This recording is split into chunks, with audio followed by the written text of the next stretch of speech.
আগস্টের পরে বাংলাদেশের হিন্দুদের, বৌদ্ধদের, খ্রিস্টানদের মন্দির, গির্জা, প্যাগোডায় হামলাগুলো হয়েছে, সেগুলো আসলে একান্তই রিওমার ছড়ানো হয়েছে। ইন্ডিয়ান গণমাধ্যম অতীত শেখ হাসিনাকে রক্ষা করার জন্য বাংলাদেশের মানুষের বিরুদ্ধে গিয়ে তারা যুদ্ধ ঘোষণা করে শেখ হাসিনাকে এককভাবে ক্ষমতায় রাখার জন্য, তাদের স্বার্থ হাসিলের জন্য শেখ হাসিনাকে ক্ষমতায় রাখানোর জন্য ভারত সরকার চেয়েছিল। আপনি একটা প্রমাণ দিতে পারবেন বাংলাদেশে কোথাও কোনো একটা মন্দিরে হামলা হয়েছে? আমরা 5ই আগস্টের পরে আমরা নিজেরাই আপনার বিভিন্ন মন্দিরগুলোতে পাহারা দিয়েছি, আমরা বিভিন্ন গির্জাগুলোতে পাহারা দিয়েছি। আমাদের দলের প্রধান দেশনায়ক বিএনপি ভারপ্রাপ্ত চেয়ারম্যান জনাব তারেক রহমান, দেশনেত্রী বেগম খালেদা জিয়া, ওনাদের নির্দেশেই আমরা সারা বাংলাদেশে আমরা মন্দির গির্জাগুলোতে আমরা পাহারা দিয়েছি। তো এই ধরনের কোনো যেটা রিউমারগুলো ছড়েছে, এটা আগের কিছু কাটপিস আছে, ওগুলাকে তারা এডিটিং করে এটা বর্তমান সময়ের বলে তারা অপপ্রচার চালাচ্ছে।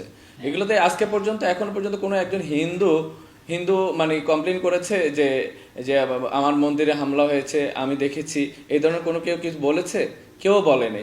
সেটা হলো যে আপনার ছাত্রলীগের ছত্রছায়া শেখ হাসিনা ভারতে বসে যে ষড়যন্ত্র করতেছে, এই যে হিন্দুদের মন্দির, তারপরে আপনার বৌদ্ধ, খ্রিস্টান তাদের গির্জা, প্যাগোডা, এগুলোতে হামলার এগুলো রিউমার ছড়াচ্ছে। আসলে শেখ হাসিনা ভারতে বসে বাংলাদেশকে অস্থিতিশীল করার জন্যই আজকে এই ধরনের রিউমারগুলো ছড়াচ্ছে।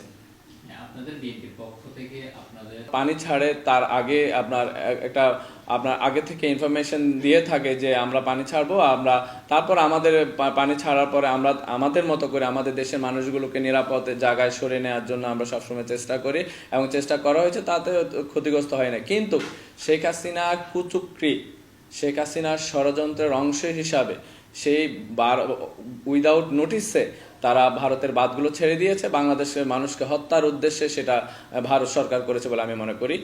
কারণ যদি আপনার কোনো ধরনের নোটিস করতো, তাতে আমাদের এত প্রাণঘাতী হতো না, এত ক্ষয়ক্ষতির আশঙ্কা হতো না। আর আমাদের দল বন্যার প্রথম থেকেই প্রত্যেকটা অঞ্চলে, গ্রামে গঞ্জে, প্রত্যেকটা পাড়ায় মহল্লা, প্রতিটা ঘরে ঘরে গিয়ে আমাদের বন্যা কবলিত ভাইদের পাশে দাঁড়িয়েছে। আমাদের দেশনায়ক তারেক রহমানের পক্ষ থেকে উপহার সামগ্রী পৌঁছে দিয়েছে।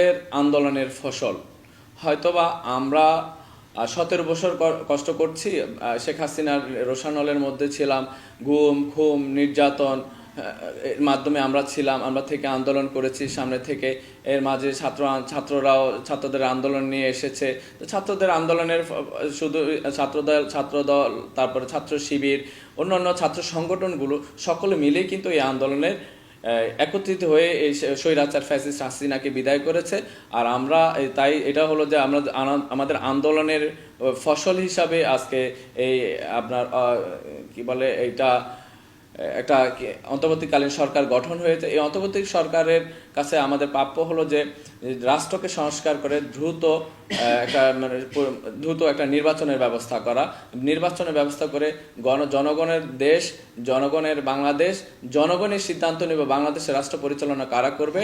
তারপর রাষ্ট্র পরিচালনা যেই করুক না করে, জনগণ যাকেই ভোট দিবে সেই রাষ্ট্র পরিচালনা করব। তা আমরা অন্তর্বর্তীকালীন সরকারের কাছে আবেদন করব যে আপনারা নিজেরা ক্ষমতার মোহে না পড়ে দ্রুত রাষ্ট্র সংস্কার করে, নির্বাচন ব্যবস্থা সংস্কার করে, আপনার স্বরাষ্ট্র মন্ত্রণালয়ের মাধ্যমে আপনার পুলিশের সংস্কার করে, সকল বাহিনীগুলোকে সংস্কার করে একটা সুন্দর সুষ্ঠু অংশগ্রহণমূলক নির্বাচনের ব্যবস্থা করা। ওই নির্বাচনের মাধ্যমে বাংলাদেশের যেই গণতান্ত্রিক সরকার আসবে তারা রাষ্ট্র পরিচালনা করবে বলে আমি আছি। তাতে কখনো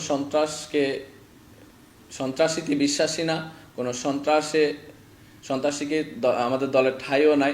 সেই জন্য আজকে 5ই আগস্ট নয়, শুধু আপনার এর আগে থেকে সন্ত্রাস, মাদক, আপনার কিশোর গ্যাং, এগুলোর ব্যাপারে দল জিরো টলারেন্সে আছে। দলের নাম বিক্রি করে যদি কেউ এ ধরনের অপকর্ম করে থাকে বা করার চেষ্টা করে, তাহলে দল শক্তভাবে তাদের বিরুদ্ধে ব্যবস্থা নিচ্ছে এবং দল শুধু সাংগঠনিকভাবে ব্যবস্থা নিচ্ছে না, দলের নির্দেশনা হলো আইনশৃঙ্খলা বাহিনীর হাতে তাদেরকে তুলে দেওয়া। এবং আমরাও আমাদের জায়গা থেকে আমরা সর্বাত্মক চেষ্টা করছি যে কেউ ধরে এই ধরনের অপকর্মের সাথে লিপ্ত হয় আমরা আইনশৃঙ্খলা বাহিনীর হাতে তুলে দিব। আমরা প্রশাসনের সাথে নিয়েই আমরা এই সন্ত্রাস, মাদক, কিশোর গ্যাং মুক্ত বাংলাদেশ গড়ার বদ্ধপরিকর।